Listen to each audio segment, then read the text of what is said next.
My name is Ralph Lyle Janzen. I grew up in Buhler, was born in Hutchinson in 1947, November 18. Basically, I want to talk about my 1W service. The Vietnam War was going on when I attended Hutchinson Junior College, and that was in 1965 through 67. You had to have a 2.5 grade point average and stay in school. If you didn't, you got drafted. They were after anybody and everybody that was between age 18 and age 25.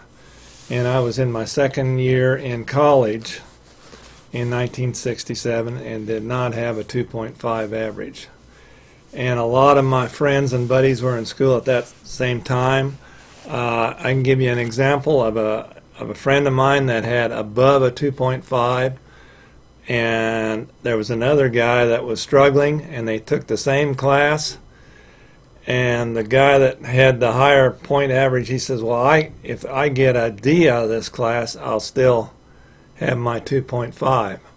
Well, the guy flunked him, the professor, and he lost his 2.5. The other guy dropped the class in time to say, it was a surveying class. The other guy dropped the class in time, and he was able to graduate, but he still ended up going to the military. So it's just, that's how tense things were. You had to have this certain grade point average, or they were after you, and you had to stay in school.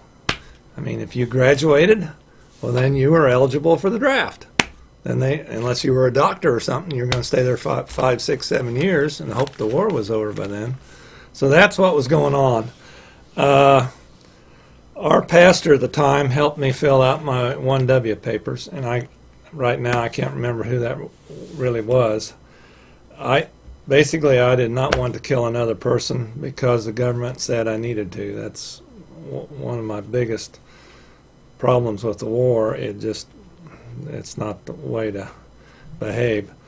I had a good friend that got drafted, and he went to Vietnam, and he had to carry the radio pack into battle, and that was the worst job there was because the Viet Congs would aim for the guy with the radio pack. They'd take him out first. So, it was serious business if you got drafted. And the other thing I realized, I had another semi-friend who didn't register 1W. He just registered open, and then he tried to switch to 1W, and he went through a lot of turmoil because the government was on him. I mean, it was pretty bad, and I don't know what really eventually happened. They didn't draft him, but they let him go. But I'm not even sure if he did 1W service. So then when the government called you up, you had to take a physical with all the other guys. And we all got on a bus at Hutch, and we went to Kansas City to get our physical. Some of the guys were going there straight to military boot camp. So that was the last time they were going to see home. And I was about, when I went for my physical, I must have been about 19, 18, something like that. The one thing strange about the 1W service that was weird that I thought was you were supposed to come up with your own place to serve at for the next 2 years.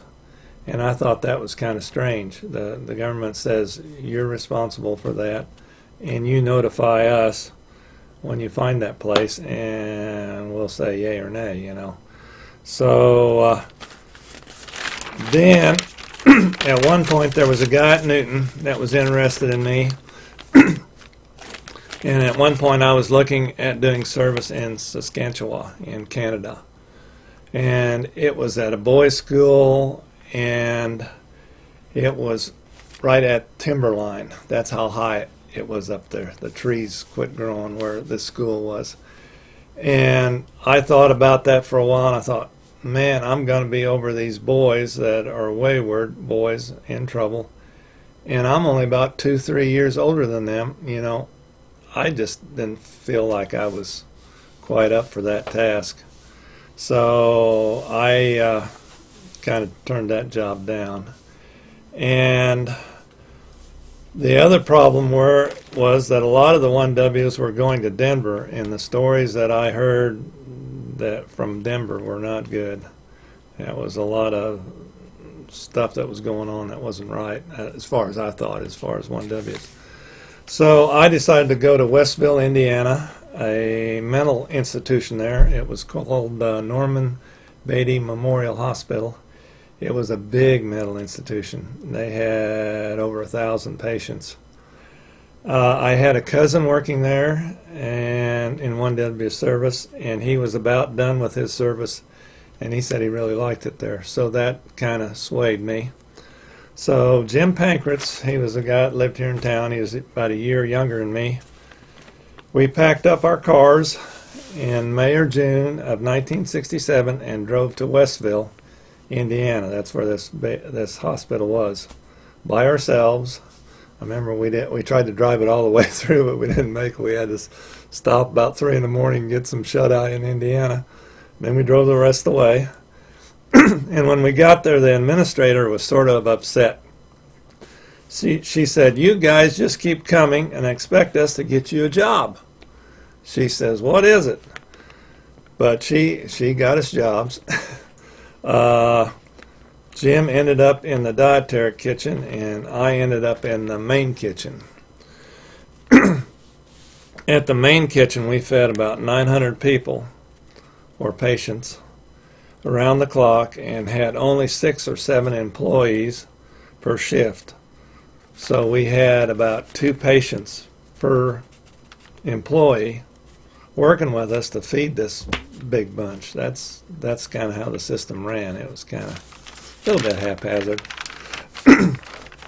If your patient went off or didn't show up to work with you, you had double the work, and you had to get done. So sometimes it was that way. Sometimes your patient went bonkers on his medication or something, or he didn't show up, or AWOL or something. So you had double the work. It was quite an interesting place to work. Never had a dull moment. Always some kind of action was going on. We'd have patients that would go berserk and start busting windows and cut themselves up, and we had all kind of different things. I had one guy that was working with me in the kitchen, and he thought he was Superman, but sometimes he was so drugged up and we had to move these gigantic tables. They were just solid, big, long tables, and I couldn't hardly budge them by myself, so I had to get him psyched up to thinking that he was Superman, and then we could move these tables and mop underneath them and clean the kitchen. So that's kind of how it goes when you work at a mental institution. When I started working there, there were some people who were against COs. They felt we were draft dodgers, just trying to stay alive, and really didn't have principles about what we were all about. After spending 2 years with these people, working with them, every one of them changed their mind over the war. When I left, every one of them was against the war.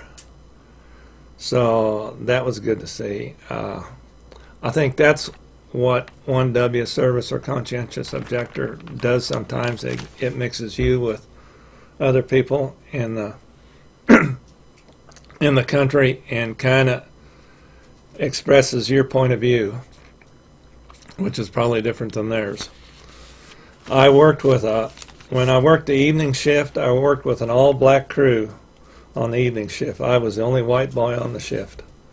I got along with all the blacks except for one black young boy. I remember talking to the crew about going to Gary, Indiana to buy a 57 Chevy that I'd seen advertised, and they were all concerned about me going to Gary, Indiana, and advised me against it. even though they lived there.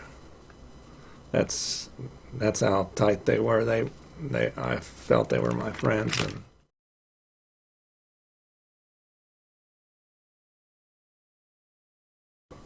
I didn't come from a very strong Christian background. My father at one time got upset at the church and vowed not to step in the church again. So I didn't come from a very strong background, but one day, I was a little bit younger than you, I decided to cut church. It was on a Sunday morning, and Dad came down on me pretty hard, said, "You're going to church." So he was always supportive of it that way. And so then in high school, the MBs had a revival reunion at the high school. And that's when I accepted God and Jesus as my Savior that night at the revival. And I think I was a junior then in high school, somewhere in there, sophomore or junior. So that's when I started changing and thinking about it. And then I was baptized in this church after that sometime.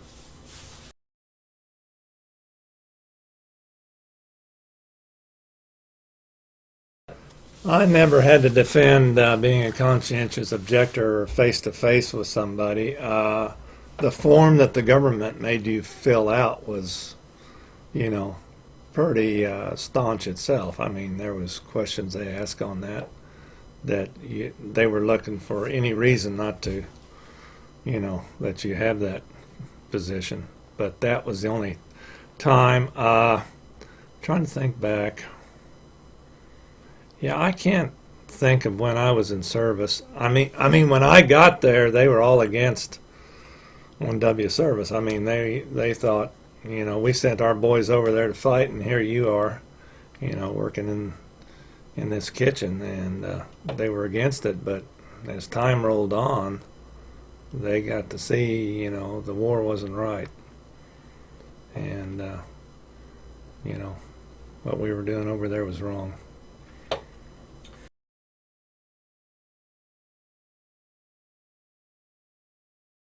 Well, when I was getting ready to get drafted, it was kind of a humble jumble type deal because, you were used to being at home. You were only, 18 or so, maybe 17.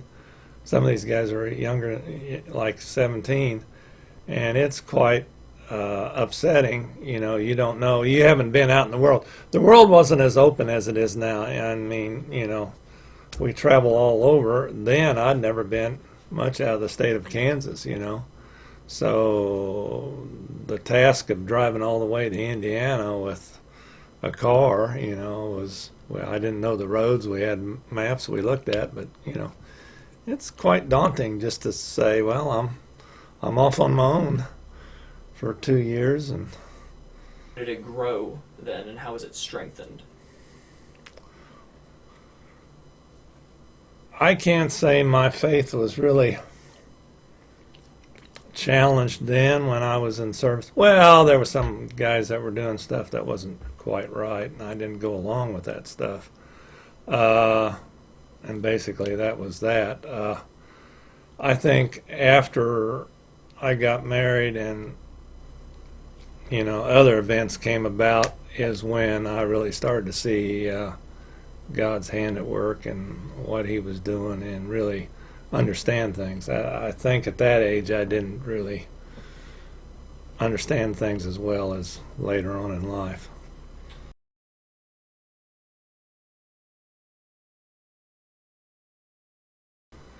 I guess I learned I'd always learned how to work. I really learned how to work. At the last year, I was holding down 2 jobs. I was holding down my 1W job plus another 6-hour job. And so I pretty well stayed out of trouble, kept busy working. And when I first started,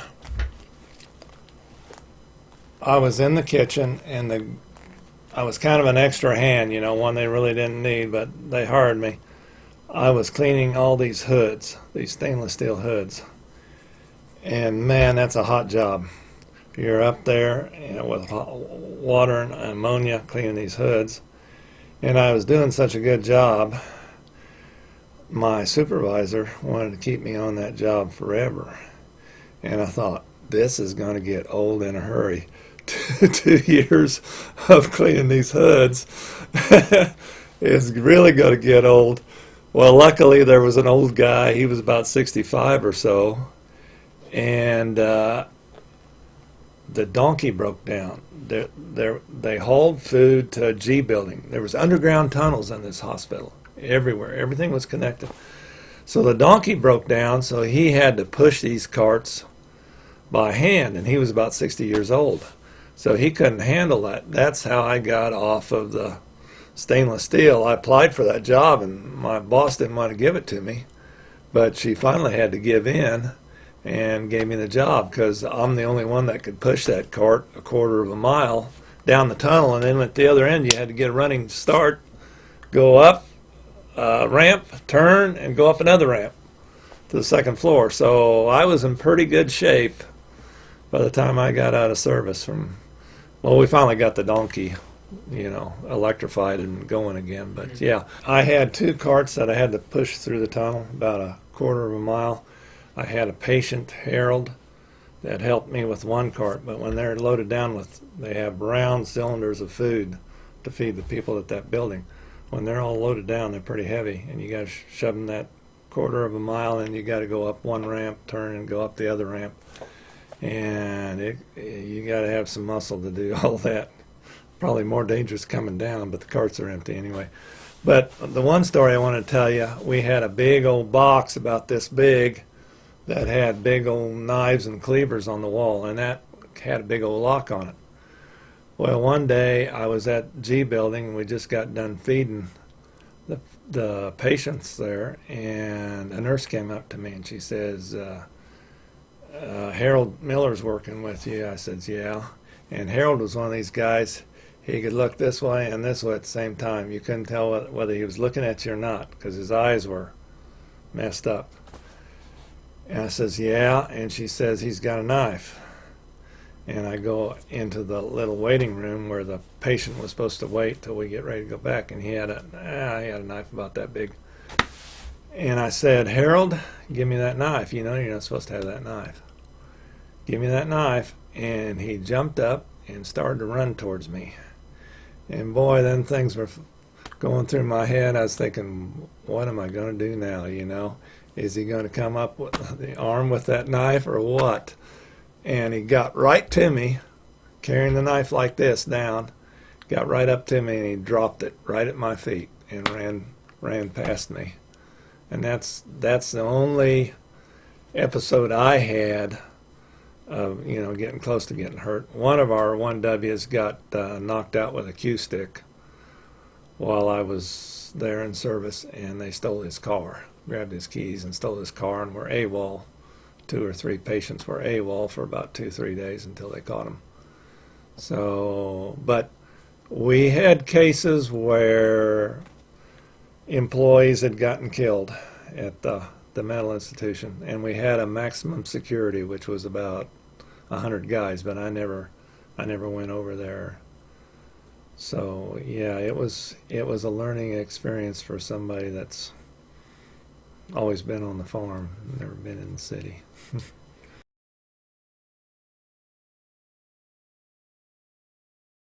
Well, I had to help the cooks. We had 3 cooks and 2 people running the service line, and then 2 guys running carts. That was the 7 that ran the crew in the evening. So when you got there, you would help the cooks. You'd get there at 10:30 and you'd start helping the cooks cook whatever the menu was for noon.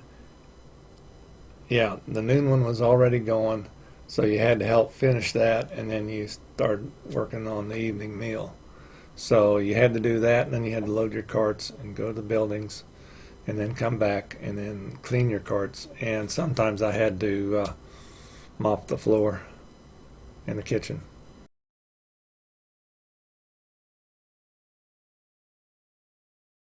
Well, there was all a big learning curve. I mean, we stayed on the premises. So they had a special administration building where you stayed. You had a small room, about half the size of this library here, that you stayed in, and you had your meals. And when I started, you had to wear whites, and they would wash your whites and your sheets. And then later on, they changed that, and you had to wash your own. But yeah, that was kind of nice. You weren't living off of the premises. You didn't have to drive. Well, the one year we had a pretty good snowstorm, so the tunnels were handy. The only exciting thing that kind of happened, a guy from MS escaped, and we came home one evening, and the houseman was sitting there with a great big old bat. And we said, "What's going on?" He said, "Well, somebody from maximum security has escaped, and they're in the tunnels somewhere." So he was prepared, but I think he got away and they finally caught him. But I don't know what happened there. But that's why I say it was always excitement. You never a dull moment. It's kind of boring when I quit and came back home. I said, man, that was a fun job.